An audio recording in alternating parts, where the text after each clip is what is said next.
Ni waandishi ndio mnaweza mkawa na kazi ya kuwauliza wao kwamba kwa nini mnamtuhumu mtu mmoja kiwa uongozi wa timu huko collectively, kwa nini yeye ni mtu mmoja, na kama ni mtu mmoja ni nani ambaye anawaambia kwamba huyu ndiye anayehujumu, lakini pia anahujumu vipi? Kwa sababu uwezo ukazungumzia makosa ya mtu bila kutaja kitendo alichofanya. Sasa bahati mbaya sana ninyi badala ya kuifanyia kazi hilo mnaniuliza mie, kwa sababu hilo lilotokea juzi, hao ambao walikuwa wamenizonga karibu 95% ya hao walikuwa ni waandishi.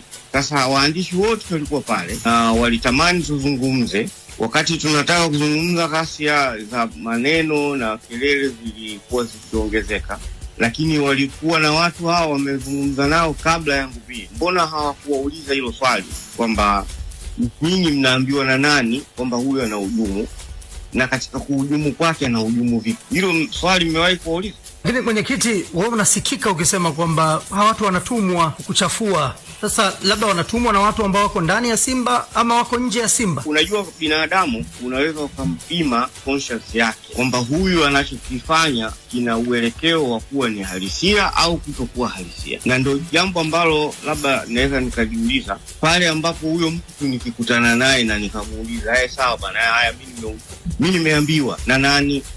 Hawezi kukuambia. Kwa hiyo maana kwamba ni mtu ambaye amechochewa kusema au ameshawishiwa kusema, lakini na wanao watuma hawasemi.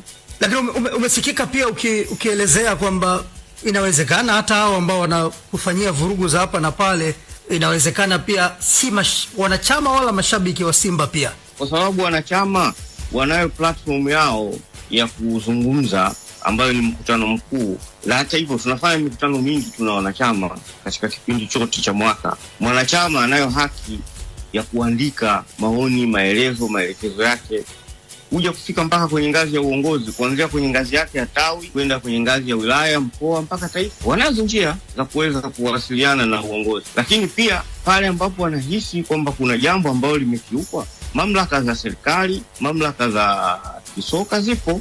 Mimi siwahi kumsikia mtu amewahi kupeleka aina yoyote ya malalamiko kuhusiana na hiyo. Lakini zaidi ya hapo, kama anatuhumu kwamba kuna hoja ambazo zimefanyika ni za kijinai, vyombo vya dola vipo, kuna polisi wapo, kuna TAKUKURU. Mbona mimi siwahi kusikia au siwahi kupelekewa mashtaka ya aina yoyote? Sasa ikiwa mtu anamtuhumu tu yule pale fulani kafanya nini haijulikani, sasa hizo ni kesi zilizokuwa hewani. Sawa, lakini vipi taarifa ya kudaiwa madeni? Kuna madeni ambayo yapo. Hii taarifa unaijua mzee wetu?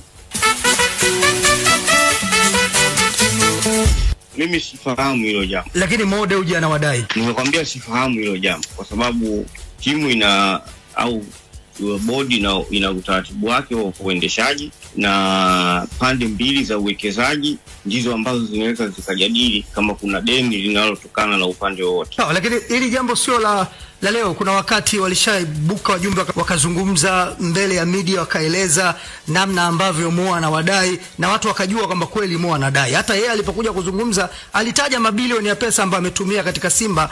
Yako yale ambayo ametumia kusaidia, lakini yako yale ambayo mnakuwa na makubaliano ndani kwamba mmekubaliana atoe kwa namna moja ama nyingine. Ndio maana tukasema kwamba sio jambo la leo, manake mnadaiwa na Mo na mnatakiwa mumlipe. Ama hii ikoje mwenyekiti? Sasa huyo ambaye wewe umemsikia akisema ungewasiliana naye umuulize akakupa taarifa hiyo. Lakini wewe ndio mwenyekiti wa club, labda ndio maana wakati mwingine mashabiki wa Simba wanakuwa wanajiuliza mwenyekiti wetu afunguki akazungumza mambo haya wakayafahamu wana Simba, kwa sababu wakisikia anaandikwa yanazungumzwa afu mwenyekiti yazungumzi, labda pia mashabiki. Unajua kwenye uongozi wa taasisi hizi zipo taratibu ambazo zinatakiwa kufuata, aidha kuzungumzia jambo fulani au kulielezea jambo fulani. Sasa ndio maana nikakwambia kama kuna maelezo yoyote yanayohusu madai, ni jambo ambalo muhusika anaweza akaliwasilisha na likajadiliwa na pande zote mbili. Sasa kutoa maelezo kwamba nani anadai, nani anadaiwa, hayo ni mambo ambayo kwa sasa siwezi kuyazungumza, na sio kila kinachofanyika inatakiwa ukae kwenye media uwaelezee kwamba hili limefanyika. Hiyo sio utaratibu wa kiuongozi